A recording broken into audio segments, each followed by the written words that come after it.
नमस्कार दोस्तों, स्वागत है आपका अपने YouTube चैनल मधु एजुकेशन वायर में। आज का सेशन आपके एग्जाम के लिए बहुत ही महत्वपूर्ण रहेगा, इसलिए सेशन को पूरा देखिएगा। चलिए स्टार्ट करते हैं। राष्ट्रीय घटनाओं की अर्धवार्षिकी पढ़ना है। पहला टॉपिक है परमाणु ईंधन आत्मनिर्भरता के नजदीक पहुंचा भारत। भारत जो है ये परमाणु ईंधन में आत्मनिर्भरता के नजदीक पहुंचा है। ठीक है, तो कैसे पहुंचा है इसके बारे में देखेंगे। भारत परमाणु ईंधन आत्मनिर्भरता के करीब पहुंच गया है।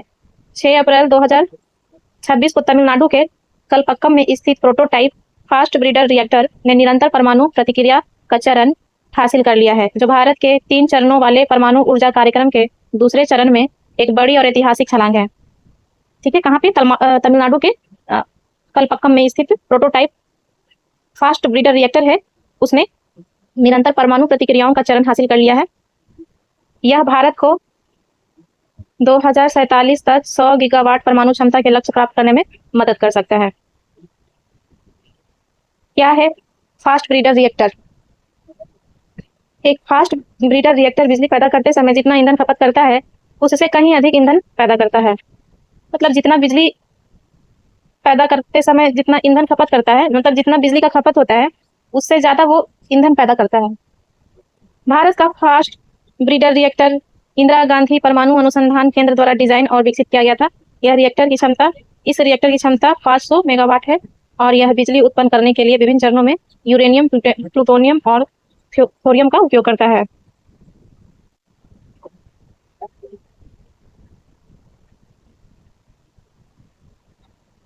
यहाँ पे कुछ कुछ जो इंपॉर्टेंट पॉइंट है वही याद करेंगे, जैसे वही पढ़ना है जो एग्जाम में आएगा।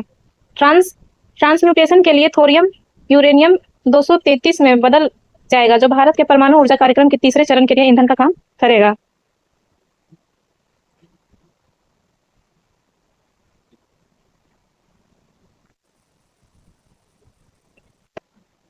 यह भारत के लिए अहम है। फास्ट ब्रीडर रिएक्टर तकनीक दशकों के अनुसंधान, डिजाइन व इंजीनियरिंग के बाद स्वदेशी रूप से विकसित हुई थी। दूसरे पूरी तरह चालू होने पर भारत व्यावसायिक फास्ट ब्रीडर रिएक्टर संचालित करने वाला रूस के बाद दूसरा देश होगा। जो ये फास्ट ब्रीडर रिएक्टर संचालित कर रहा है, ये रूस के बाद भारत का दूसरा स्थान है। अमेरिका, फ्रांस, ब्रिटेन, जापान, चीन ने इस तकनीक को विकसित करने का काम किया पर सफल नहीं हुए। संसद ने दिसंबर 2025 में परमाणु ऊर्जा का सतत दोहन और विकास विधेयक 2025 पारित किया। वित्त वर्ष 2026 के बजट में परमाणु ऊर्जा मिशन की भी घोषणा की और छोटे मॉड्यूलर रिएक्टरों के अनुसंधान डिजाइन के लिए 20,000 करोड़ आवंटित हुए, जिसका लक्ष्य 2033 तक 5 रिएक्टरों को चालू करना है। भारत की स्थापित परमाणु ऊर्जा उत्पादन क्षमता जो है वो 8.78 गीगावाट है। तो परमाणु उत्पादन क्षमता है कितना है? भारत का परमाणु उत्पादन क्षमता कितना है? 8.78 गीगावाट। परमाणु ऊर्जा संयंत्रों ने वित्त वर्ष 2026 में 56.681 मिलियन यूनिट बिजली का उत्पादन किया, जो कि कुल बिजली उत्पादन के 3.1% के बराबर है। सरकार ने कहा कि स्वदेशी 700 मेगावाट रिएक्टरों और 1000 मेगावाट रिएक्टरों के साथ भारत की परमाणु क्षमता वित्त वर्ष 2032 तक बढ़कर कितना होगा? 2032 तक बढ़कर 22.38 गीगावाट हो जाएगी। चलिए नेक्स्ट टॉपिक है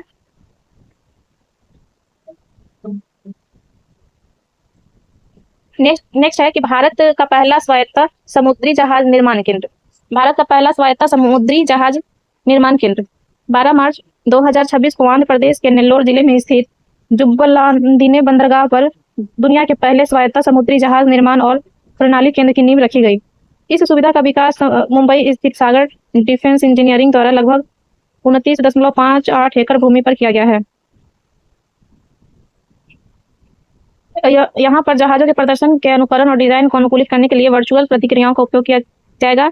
शिपयार्ड में रोबोटिक वेल्डिंग, 3D प्रिंटिंग और स्वायत्त निर्देशित वाहनों का उपयोग किया जाएगा। ठीक है, तो इसमें यह था कि 12 मार्च 2026 को आंध्र प्रदेश के नेल्लोर जिले में बंदरगाह है जिसका नाम है जुबलादिने बंदरगाह। ये दुनिया का पहला स्वायत्त समुद्री जहाज निर्माण और प्रणाली केंद्र की यहाँ पे नींव रखी गई है। ठीक है, तो ये एग्जाम में पूछ सकता है कि भारत का पहला समुद्री जहाज निर्माण केंद्र कहाँ पर स्थापित किया जाएगा। तो ये हो जाएगा आंध्र प्रदेश के नेल्लोर जिला में। अब बंदरगाह पूछेगा तो जुबलादिने। चलिए नेक्स्ट टॉपिक है कि भारत की पहली ड्राइवर रहित पॉड टैक्सी परियोजना। पहली ड्राइवर रहित पॉड टैक्सी परियोजना। महाराष्ट्र के मुख्यमंत्री देवेंद्र फडणवीस ने 7 अप्रैल 2026 को भारत की पहली ड्राइवर रहित पॉड टैक्सी परियोजना का शिलान्यास किया, जो मुंबई के कुर्ला और बीकेसी के बीच विकसित की जा रही है।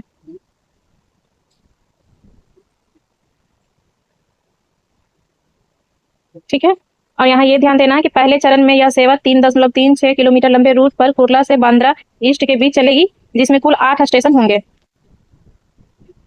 यह स्वचालित तीव्र पारगमन प्रणाली दैनिक यात्रियों को अंतिम छोर तक बेहतर कनेक्टिविटी देने के उद्देश्य से शुरू की जा रही है। पहले चरण में यह सेवा 3.36 किलोमीटर लंबे रूट पर कुर्ला से बांद्रा ईस्ट के बीच चलेगी, जिसमें कुल 8 स्टेशन होंगे। इस रूट में बांद्रा ईस्ट, काला नगर, पुरानी MMRDA बिल्डिंग, आबकारी विभाग, Bharat diamond boards gate 11, MMRDA pay and park, LBS मार्ग और कुर्ला शामिल है, जिससे खास वैकेंसी आने वाले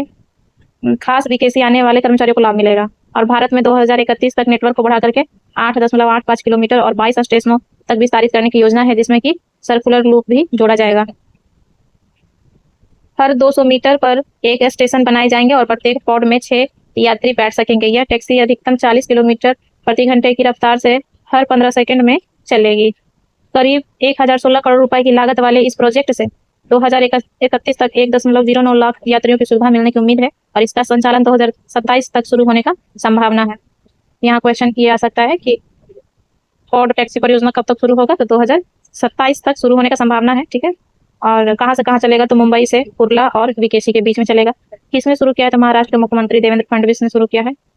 ठीक है, ज़्यादा कुछ यहाँ इंपॉर्टेंट नहीं है, ज़्यादा से ज़्यादा ये पूछ सकता है कि कुल 8 स्टेशन बनेंगे और पहला चरण में 3.36 किलोमीटर लंबे रूट पर कुर्ला से बांद्रा ईस्ट के बीच चलेगा। बस इतना ही क्वेश्चन में पूछा जा सकता है। चलिए नेक्स्ट क्वेश्चन पे चलते हैं। नेक्स्ट टॉपिक है, गुरुग्राम भारत का सबसे प्रदूषित शहर बना है। तो गुरुग्राम जो है ये भारत का सबसे प्रदूषित शहर बना है। ऊर्जा और स्वच्छ वायु अनुसंधान केंद्र की अप्रैल 2026 में ही ये रिपोर्ट आया है और इसमें बताया गया है कि गुरुग्राम देश का सबसे प्रदूषित शहर है और इस जहां औसत इसका PM 2.5 स्तर 116 UG पर M3 दर्ज किया गया है, जो सुरक्षित सीमा से काफी अधिक है और खासकर बच्चों और बुजुर्गों के स्वास्थ्य के लिए खतरनाक है। रिपोर्ट में यह भी सामने आया है कि देश के 10 सबसे प्रदूषित शहरों में हरियाणा के ही 4 शहर हैं। देखिए, गुरुग्राम है, फरीदाबाद है, बहादुरपुर और मानेसर, ये 4 हरियाणा का ही है। 10 में से 4 हरियाणा का ही है, जो राज्य की बढ़ती समस्या को दर्शाता है। सूची में सिंगरौली, मंडी, दीप, गाजियाबाद, भिवाड़ी और नोएडा और नंदेसरी जैसे शहर भी शामिल हैं। तो 4 यहाँ हरियाणा का हो गया और इधर ये 6 हो गया, सिंगरौली, मंडी, दीप, गाजियाबाद, भिवाड़ी, नोएडा और नंदेसरी, ये सब शहर भी शामिल है। हाल ही में गुरुग्राम शीर्ष पर रहा, गुरुग्राम शीर्ष पे है, नंबर 1 है सबसे प्रदूषित। लेकिन पूरे वित्त वर्ष 25-26 में गाजियाबाद सबसे प्रदूषित शहर पाया गया। वित्त वर्ष अगर 25-26 का है तो गाजियाबाद प्रदूषित पाया गया था और मार्च 2026 का है तो गुरुग्राम। ठीक है, जिससे स्पष्ट है कि समस्या दीर्घकालिक है और कई शहर राष्ट्रीय वायु गुणवत्ता मानकों को पूरा नहीं कर पा रहे हैं, जिसमें हरियाणा और उत्तर प्रदेश शीर्ष पे है। तो गाजियाबाद उत्तर प्रदेश में है और गुरुग्राम हरियाणा में। चलिए, राष्ट्रीय स्वच्छ वायु कार्यक्रम के परिणाम मिले जुले रहे हैं। जहाँ कुछ शहरों में सुधार दिखा तो कई जगह प्रदूषण बढ़ा है। देहरादून सबसे अधिक सुधार देहरादून का है और विशाखापत्तनम में सबसे ज्यादा गिरावट दर्ज की गई है, जबकि विशेषज्ञों ने सख्त और वैज्ञानिक उपायों की जरूरत पे जोर दिया है। तो देहरादून सबसे अधिक सुधार किया है प्रदूषण के मामले में, जबकि विशाखापट्टनम सबसे ज्यादा गिरावट हुआ है, मतलब यहाँ पे प्रदूषण ज्यादा बढ़ रहा है। चलिए नेक्स्ट टॉपिक पे हम लोग आते हैं। सैन्य ढांचे में बड़े बदलाव की दिशा में operation Tiranga. Operation Tiranga chief of defence staff general Anil Chauhan ने देश के सैन्य ढांचे में बड़े बदलाव को लेकर महत्वपूर्ण जानकारी दी है। बेंगलुरु में आयोजित रण संवाद 2026 कार्यक्रम के दौरान उन्होंने 9 अप्रैल 2026 को कहा कि थिएटर कमान के गठन को लेकर तीनों सेनाओं के बीच चर्चा पूरी हो चुकी है और शीघ्र ही इसका विस्तार सरकार को सौंप दिया जाएगा। जनरल चौहान ने बताया कि थिएटर कमानों के गठन की पूरी प्रक्रिया ऑपरेशन तिरंगा नाम दिया गया है। इस अवसर पर उन्होंने कहा कि तीनों सेनाएं इस पर सहमत हैं और आपसी चर्चा समाप्त हो चुकी है। तैयार प्रस्ताव रक्षा मंत्री और फिर सुरक्षा मामलों की कैबिनेट समिति के पास मंजूरी के लिए भेजा जाएगा। सीडीएस ने कहा कि थिएटर कमान 2 प्रमुख पहलू हैं, अवधारणा और कार्यान्वयन। वर्तमान सेना, नौसेना, वायुसेना की कुल 17 अलग कमानें हैं। वर्तमान में सेना, नौसेना और वायुसेना की कुल 17 अलग कमानें हैं। थिएटर कमान का उद्देश्य इन तीनों सेनाओं की ताकत, संसाधनों को भौगोलिक क्षेत्र के तहत एक ही कमांडर के अधीन लाना है, ताकि युद्ध की स्थिति में एकीकृत रणनीति के तहत कार्रवाई हो सके। तो अभी तो वर्तमान में ये बदल गए हैं। CDS, chief of defence staff, RS राजा हो गए हैं, ठीक है। तो ये जब आया था ऑपरेशन तिरंगा, तो उस समय जनरल अनिल चौहान एग्जाम में हम लोग चेक करेंगे, ठीक है। चलिए आगे बढ़ते हैं।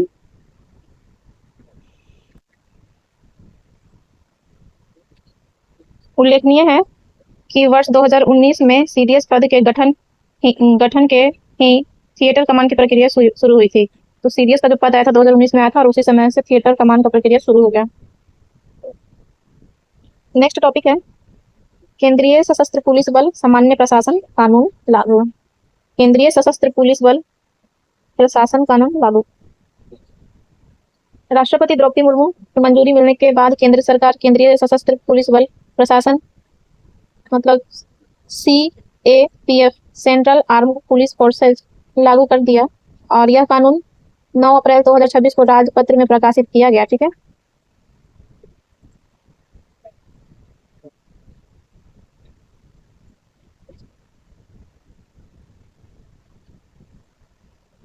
देखिए, हाल ही में लागू किया गया यह कानून विभिन्न केंद्रीय पुलिस बल CRPF के सभी 5 बलों, केंद्रीय पुलिस बल, CRPF, सीमा सुरक्षा बल और केंद्रीय औद्योगिक सुरक्षा बल, भारत तिब्बत सीमा पुलिस और सशस्त्र सीमा बल में समूह A अधिकारियों और अन्य कर्मियों की भर्ती तथा शर्तों को नियंत्रित करने वाली एक व्यापक और एक व्यवस्था स्थापित करेगा, ठीक है। इसका यही मतलब है, और कुछ ऐसा कुछ नहीं है। यह कानून लोकसभा में 2 अप्रैल और राज्य में 3 अप्रैल 2026 को पारित किया गया। टॉपिक है कच्छ के ग्रेट इंडियन बस्टर्ड के बच्चे वन्य जीव संरक्षण के क्षेत्र में महत्वपूर्ण उपलब्धि करते हुए एक दशक में पहली बार गुजरात के कच्छ 26 मार्च 2026 को एक ग्रेट इंडियन बस्टर्ड का जन्म हुआ है, ठीक है। गुजरात के कच्छ जिला में 26 मार्च 2026 को एक ग्रेट इंडियन बस्टर्ड का जन्म हुआ है। यह एक अंतर्राज्यीय संरक्षण प्रयास के बाद संभव हो सका है, जिसमें राजस्थान के जैसलमेर जिले के सैम से गुजरात के कच्छ जिले के नालिया तक 15 दिन पुराने उपजाऊ अंडे को रूके गलियारे से होते हुए 770 किलोमीटर की कठिन यात्रा कराई गई। कच्छ में नर बस्टर्ड पक्षियों की अनुपस्थिति के कारण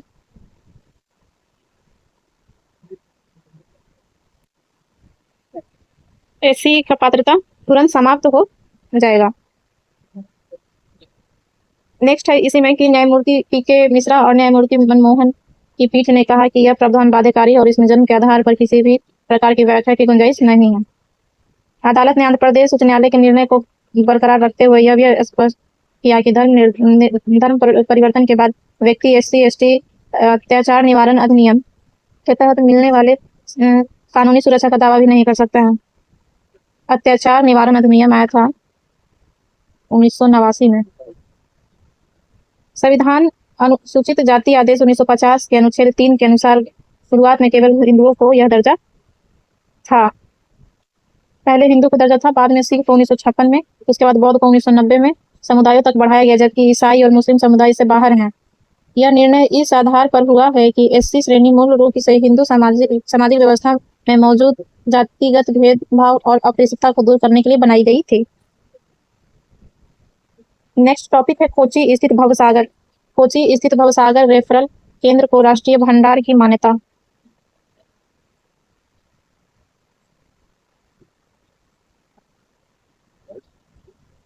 भारत ने समुद्री संरक्षण और अनुसंधान को मजबूत करने के लिए कोची स्थित भवसागर रेफरल केंद्र के गहरे समुद्र के जीवों के लिए राष्ट्रीय भंडार के रूप में मार्च 2026 में मान्यता दी। किसने दिया है? कोची ने दिया है। कोची भवसागर रेफरल केंद्र को गहरे समुद्र के जीवों के लिए राष्ट्रीय भंडार के रूप में मान्यता दिया। समुद्री जीवित संसाधन और पारिस्थितिक केंद्र द्वारा विकसित यह सुविधा पृथ्वी विज्ञान मंत्रालय के अधीन कार्य करती है, और पृथ्वी विज्ञान मंत्रालय प्रधानमंत्री के अंतर्गत होता है। और इसका उद्देश्य समुद्री जैव विविधता के संरक्षण और वैज्ञानिक अध्ययन और ब्लू इकोनॉमी को बढ़ावा देना है। पर्यावरण, वन और जलवायु परिवर्तन मंत्रालय ने इसे जैविक विविधता अधिनियम 2002 के तहत अधिकारी दर्जा दिया है। जिसमें यह एक राष्ट्रीय स्तर का वैज्ञानिक भंडार बन गया। इस केंद्र में पहले से 3500 से अधिक वर्गीकृत समुद्री नमूने मौजूद हैं, जिसमें अकशेरुकी जीव जैसे कि निडेरियन, मोलास्क, आर्थ्रोपोडा और एकाइनोडर्मा तथा कशेरुकी जीवों में गहरे समुद्र की मछलियां शामिल हैं। यह केंद्र केवल संग्रहण तक सीमित नहीं है, बल्कि अनुसंधान और दस्तावेजीकरण का एक प्रमुख हब भी है। इसकी जिम्मेदारी में जैविक नमूनों और डीएनए डेटा का सुरक्षित संरक्षण, नए जीवों का संरक्षण और वर्गीकरण अनुसंधान को बढ़ावा देना शामिल है। यह पहल भारत की समुद्री अनुसंधान क्षमताओं को बढ़ाने और सागरीय संसाधनों के सतत उपयोग को सुनिश्चित करने की दिशा में एक मील का पत्थर है। ठीक है, तो यहाँ पे एग्जाम के दृष्टिकोण से यही करना है कि कोच्चि में भव सागर रेफरल केंद्र को राष्ट्रीय भंडार का मान्यता मिल गया है। ठीक है, और इसका मतलब वही है कि समुद्र के जीवों के लिए एक राष्ट्रीय भंडार का मान्यता मिला है, उसमें उनका सुरक्षा होगा, उनकी नई प्रजातियों को संरक्षण मिलेगा। चलिए नेक्स्ट है ठोस कचरा प्रबंधन नियम 2026। सरकार ने बेहतर और टिकाऊ कचरा प्रबंधन के लिए ठोस कचरा प्रबंधन नियम 2026 लागू कर दिया है, जिसकी अधिसूचना 27 जनवरी 2026 को जारी हुई थी और 1 अप्रैल 2026 से प्रभावी हो गया, जो 2016 में पुराने नियम की जगह लिया है। मतलब 10 साल पर 2016 में इसके लिए पुराना नियम था ठोस कचरा प्रबंधन नियम के लिए, अब इसका 2026 में फिर से इसको अपडेट किया गया है। तो 27 जनवरी 2026 को जारी हुआ था और 1 अप्रैल को यह प्रभावी हो गया। इस नए नियम का मुख्य उद्देश्य क्या है? तो इसका उद्देश्य है कि कचरे का बेहतर पृथक्करण, डिजिटल निगरानी और चक्रीय अर्थव्यवस्था को बढ़ावा देना, साथ ही कचरा पैदा करने वालों, उद्योगों और स्थानीय निकायों की जिम्मेदारी को मजबूत करना भी है। सबसे बड़ा बदलाव यह है कि अब हर घर और संस्थान को कचरे को 4 श्रेणियों गीला, सूखा, सैनिटरी और विशेष देखभाल वाले कचरे में अलग करना अनिवार्य होगा, जिससे कि रिसाइकलिंग बढ़ेगी और लैंडफिल का बोझ कम होगा। बड़े संस्थानों और हाउसिंग कॉम्प्लेक्स जैसे ब्लॉक वेस्ट जनरेटर को कचरे के संग्रह, परिवहन और पर्यावरण अनुकूल निपटान की जिम्मेदारी खुद उठानी होगी। पारदर्शिता बढ़ाने के लिए एकीकृत ऑनलाइन पोर्टल के जरिए कचरे के हर चरण की रियल टाइम निगरानी की जाएगी। साथ ही उद्योगों को RDF रिफ्यूज ड्राइव्ड फ्यूल के उपयोग को 5% से बढ़ाकर अगले 6 वर्षों में 15% तक ले जाने का लक्ष्य दिया गया है। चलिए नेक्स्ट टॉपिक है केंद्रीय कैबिनेट द्वारा उड़ान 2.0 को मंजूरी। 25 मार्च 2026 को केंद्रीय सरकार ने मॉडिफाइड रीजनल एयर कनेक्टिविटी योजना उड़ान 2.0 को मंजूरी दी है। उड़ान के तहत 100 नए एयरपोर्ट विकसित किए जाएंगे और इस पर 28,840 करोड़ रुपए का खर्च। उड़ान पर कितना खर्च? 28,840 करोड़ रुपए का। टॉपिक है केरल में ड्रैगन फ्लाई प्रजाति लिरियो हेमिस कैरलेसिस की खोज। केरल में ड्रैगन फ्लाई की एक नई प्रजाति लिरियो हेमिस कैरलेसिस की हाल ही में खोज हुई है, जो राज्य की समृद्ध जैव विविधता को रेखांकित करती है। यद्यपि इसे पहली बार वर्ष 2013 में एर्नाकुलम जिले के वरापेट्टी क्षेत्र में दर्ज किया गया था, किंतु 1 दशक से अधिक समय तक इसे लिरियोथेमिस एसिग्रस्ट्रा समझा गया। यह प्रजाति ऑटोनेट समूह से संबंधित है, जिसमें सरकारी और उभयचर प्रकृति के कीट शामिल होते हैं। इनकी विशेषता है जलीय लार्वा अवस्था और पंखों वाले वयस्क रूप। विस्तृत आकृतिगत अध्ययनों के माध्यम से इसकी विशिष्ट पहचान की पुष्टि की गई है, जिसे केरल की समृद्ध कीट विविधता और अधिक स्पष्ट हुई है। तो ये केरल का है, ड्रैगन फ्लाई प्रजाति है लिरियोथेमिस कैरलेसिस। ठीक है, नेक्स्ट टॉपिक है सम्राट चौधरी बिहार के 24वें मुख्यमंत्री। 15 अप्रैल 2024 को नीतीश कुमार की सरकार में उप मुख्यमंत्री रहे सम्राट चौधरी को बिहार के राज्यपाल लेफ्टिनेंट जनरल सैयद अता हसनैन ने पटना में बिहार के 24वें मुख्यमंत्री के रूप में शपथ दिलाई है। इससे पूर्व नीतीश कुमार ने 14 अप्रैल को मुख्यमंत्री पद से त्याग दे दिया था। सम्राट चौधरी ने भाजपा से बिहार से मुख्यमंत्री बनने वाला पहले नेता है। सम्राट चौधरी के साथ जदयू के विजय चौधरी और विजेंद्र यादव ने उप मुख्यमंत्री के पद की शपथ ग्रहण की। विजेंद्र यादव और विजय चौधरी जो है उप मुख्यमंत्री पद पे शपथ लिए। सम्राट चौधरी ने अपनी राजनीतिक पारी आरजेडी से शुरू की थी और 1999 में राबड़ी देवी सरकार में मंत्री बने रहे, लेकिन 2014 में वह जनता दल यू में शामिल हो गए, जहां 3 वर्ष रहने के बाद भारतीय जनता पार्टी के सदस्य बनकर वर्तमान में बिहार के मुख्यमंत्री के पद तक पहुंचे। ठीक है, नेक्स्ट टॉपिक है संसद में ट्रांसजेंडर व्यक्तियों का संरक्षण संशोधन विधेयक 2024। ये इंपॉर्टेंट है टॉपिक, तो ध्यान से इसको सुनेंगे। संसद में ट्रांसजेंडर व्यक्तियों का संरक्षण संशोधन विधेयक 2024 पारित। संसद में ट्रांसजेंडर व्यक्ति अधिकारों का संरक्षण संशोधन विधेयक 2026 पारित कर दिया गया है। राज्यसभा में इस विधेयक को 25 मार्च को और लोकसभा में 24 मार्च को पारित किया गया। केंद्रीय विधि मंत्रालय ने 30 मार्च 2026 को एक राजपत्र अधिसूचना में कहा कि राष्ट्रपति द्रौपदी मुर्मू ने इस विधेयक को अपनी सहमति दे दी है। यह विधेयक ट्रांसजेंडर शब्द की परिभाषा को पुनर्परिभाषित करता है और इसके दायरे से यौन अभिविन्यास और स्वयं द्वारा बोधित लिंग पहचान को बाहर रखता है। सरकार ने इसे क्रियान्वयन से स्पष्टता लाने के उद्देश्य में पेश किया है और इस संशोधन ने राजनीतिक और सामाजिक हलकों में बहस छेड़ दी। साथ ही इससे पहचान के अधिकारों, कानूनी मान्यता और व्यक्तियों के समावेशिता को लेकर चिंताएं भी बढ़ रही है। इस संशोधन में नए कानून के तहत ट्रांसजेंडर व्यक्ति की परिभाषा को और अधिक स्पष्ट रूप से परिभाषित करने का प्रावधान है और इसमें यह भी स्पष्ट रूप से कहा गया है कि अलग अलग यौन रुझान या स्वयं द्वारा मानी गई लैंगिक पहचान वाले व्यक्ति इस परिभाषा के अंतर्गत नहीं आएंगे।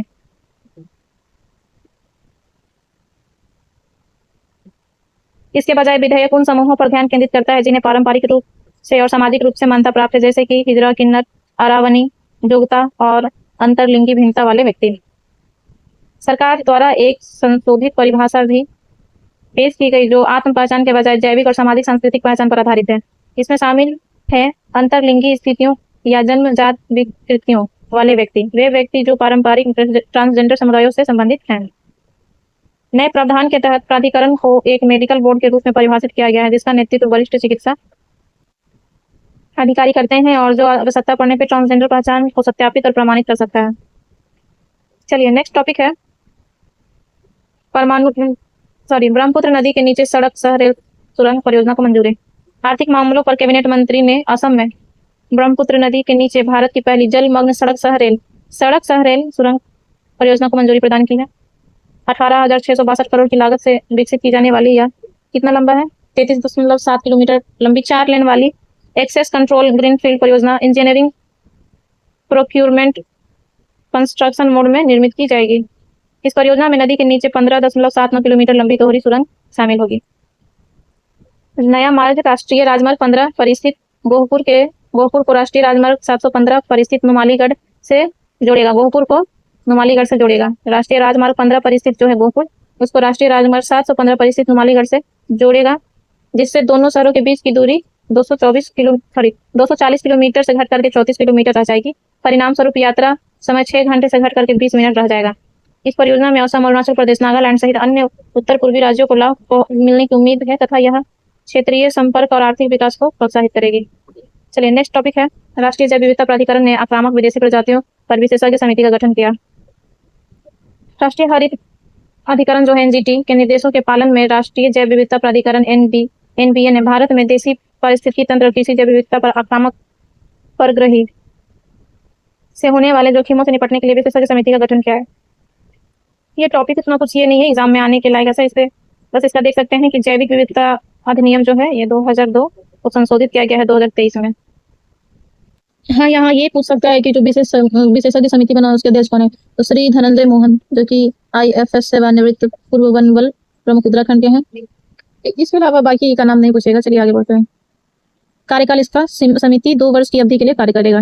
ये जो विशेषज्ञ समिति बन रहा है 2 वर्ष के लिए कार्य करेगा। नेक्स्ट टॉपिक है भारत का हार्मुज जल डमरू में ऊर्जा सुरक्षा ऑपरेशन।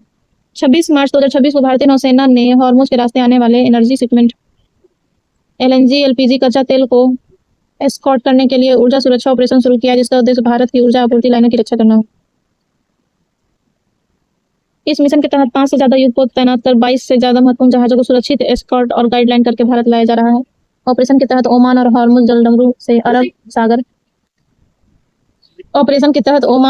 जलडमरू से अरब सागर तक सुचारू आवाजाही के लिए जहाजों को एस्कॉर्ट किया जा रहा है। हार्मुज दुनिया का एक बेहद मुश्किल चेक पोस्ट माना जाता है। इससे पूरी दुनिया 20% ऑयल का व्यापार होता है। दुनिया में 20% ऑयल का व्यापार होता है।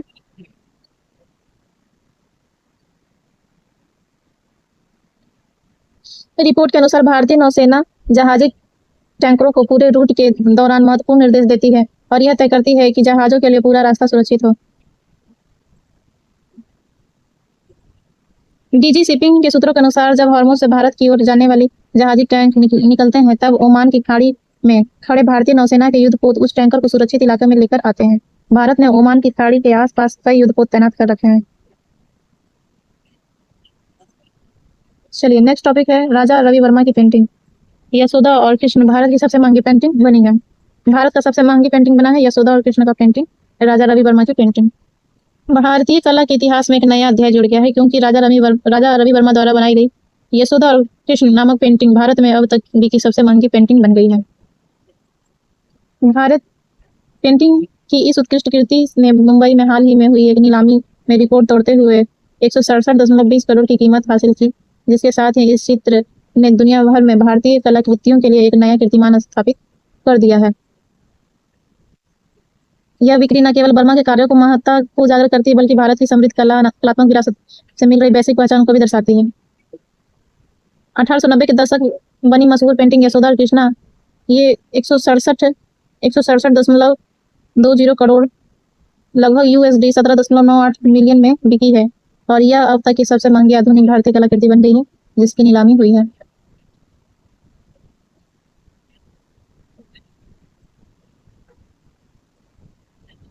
नेक्स्ट टॉपिक है हार्मुज जलडमरू मध्य से सबसे अधिक जहाज निकलने वाले देशों में भारत है। हार्मुज जलडमरू मध्य से सबसे अधिक जहाज निकलने वाले देशों में भारत है। ठीक है। पश्चिम एशिया में चल रहे संघर्ष के बीच ईरान ने समुद्री मार्ग हार्मुज जलडमरू को लगभग बंद कर दिया है। इससे खाड़ी देशों में गैस और तेल की आपूर्ति बाधित हो गई है। इसके परिणाम स्वरूप अंतर्राष्ट्रीय बाजार में तेल की कीमतों ने आसमान छू लिया है। लेकिन भारत उन चुनिंदा देशों में शामिल है जिन्होंने इस जोखिम भरे रास्ते से तेल और गैस से भरे सबसे अधिक जहाज सुरक्षित निकाले हैं। हार्मुज फारस और ओमान की खाड़ी के बीच एक संकरा समुद्री मार्ग है। ओमान और ईरान के बीच स्थित हार्मुज मार्ग एक जगह मात्र 33 किलोमीटर चौड़ा है। यह फारस की खाड़ी को शेष दुनिया से जोड़ता है। हार्मुज फारस और ओमान की खाड़ी के बीच एक संकरा समुद्री मार्ग है। यह ध्यान रखना है कि फारस और ओमान की खाड़ी के बीच एक संकरा समुद्री मार्ग है। ओमान और ईरान के बीच स्थित हार्मुज जल मार्ग एक जगह मात्र 33 किलोमीटर चौड़ा है। यह फारस की खाड़ी को शेष दुनिया से जोड़ता है और इस रास्ते से दुनिया का लगभग 20%, ये याद रखना है, कच्चे तेल का नौवहन होता है।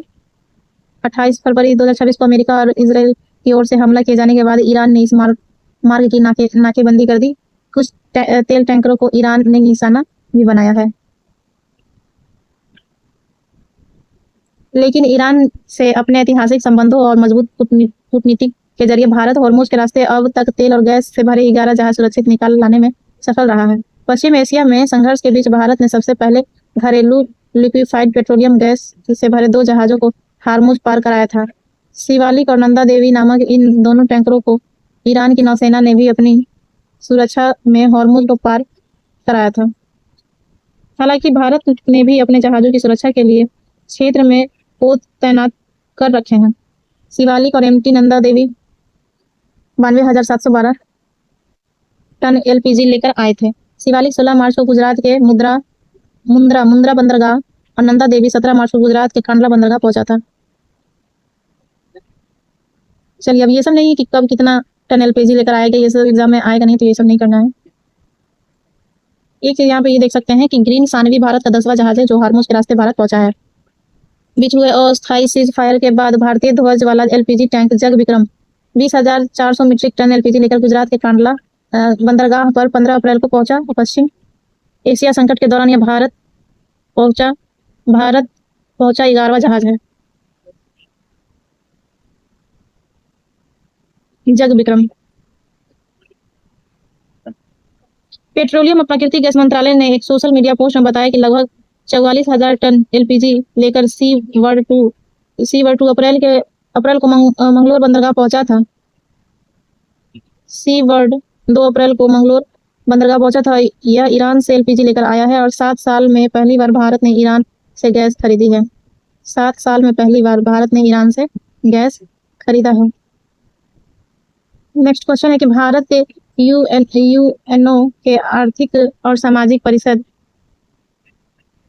के विभिन्न निकायों में निर्वाचित संयुक्त राष्ट्र के 6 प्रमुख अंगों में से एक आर्थिक सामाजिक परिषद के विभिन्न सहायक नियंत्रकों को निकायों में भारत को चुना गया है। संयुक्त राष्ट्र में देश के स्थायी मिशन ने 8 अप्रैल 2026 को बताया कि भारत को CEOSOC के जिन निकायों में 2027 से 30 की अवधि के लिए चुना गया है, उनमें विज्ञान और प्रौद्योगिकी विकास आयोग, गैर सरकारी संगठनों की समिति और कार्यक्रम एवं समन्वय समिति शामिल है। भारतीय राजदूत प्रीति सरन को फिर से आर्थिक, सामाजिक एवं सांस्कृतिक अधिकारों की समिति के लिए चुना गया। ये सब कुछ वैसा नहीं है जरूरी, इसलिए 11वां रायसीना संवाद 2026 भारत सरकार के विदेश मंत्रालय के साथ साझेदारी में ऑब्जर्वर रिसर्च फाउंडेशन के तत्वावधान में 11वां रायसीना संवाद नई दिल्ली में 5 से 7 2026 को संपन्न हुआ।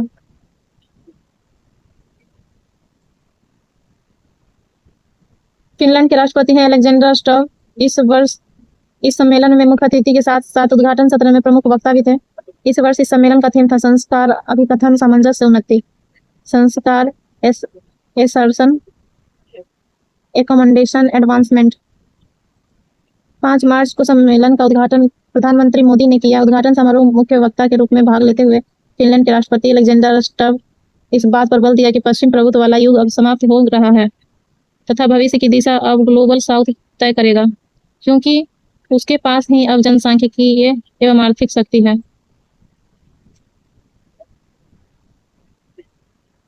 उन्होंने कहा कि अगली विश्व व्यवस्था तय करने में भारत एक निर्णायक भूमिका में होगा।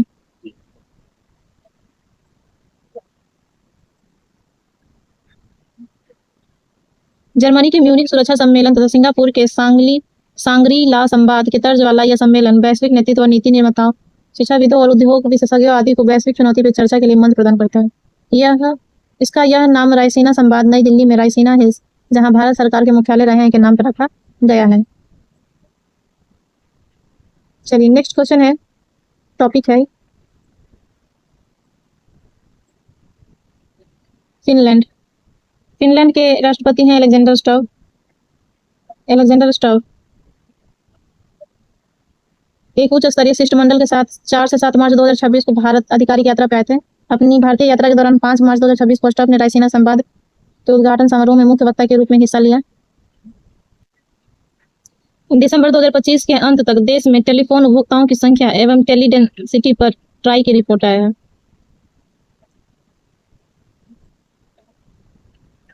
ट्राई का हम लोग यहाँ पे देख लेंगे कि ट्राई का फुल फॉर्म क्या है।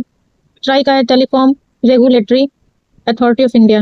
Telecom regulatory authority of India द्वारा फरवरी 2026 में ये जारी किया गया है। ट्राई द्वारा प्रस्तुत आंकड़ों के अनुसार दिसंबर 2025 के अंत में टेलीफोन के शहरी उपभोक्ताओं की संख्या 762.44 मिलियन थी। इनमें 720.15 मिलियन उपभोक्ता वायरलेस टेलीफोन के व 42.29 मिलियन वायरलाइन टेलीफोन के थे। टोटल है 762.44 मिलियन।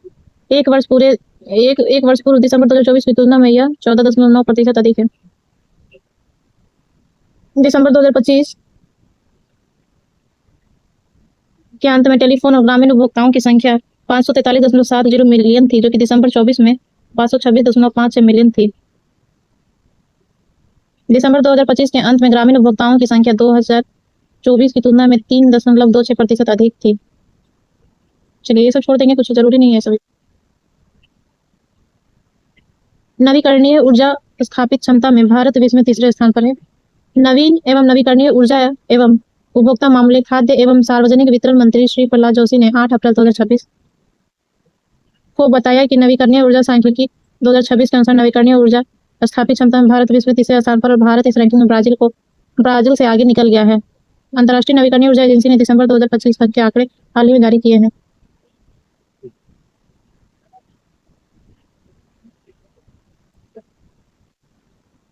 ये रहा तालिका इसका। नवीकरणीय ऊर्जा की कुल स्थापित क्षमता में चीन प्रथम स्थान पर है। उसके बाद दूसरा अमेरिका है, तीसरा भारत है और चौथा ब्राजील है। ब्राजील के बाद जर्मनी, जापान, कनाडा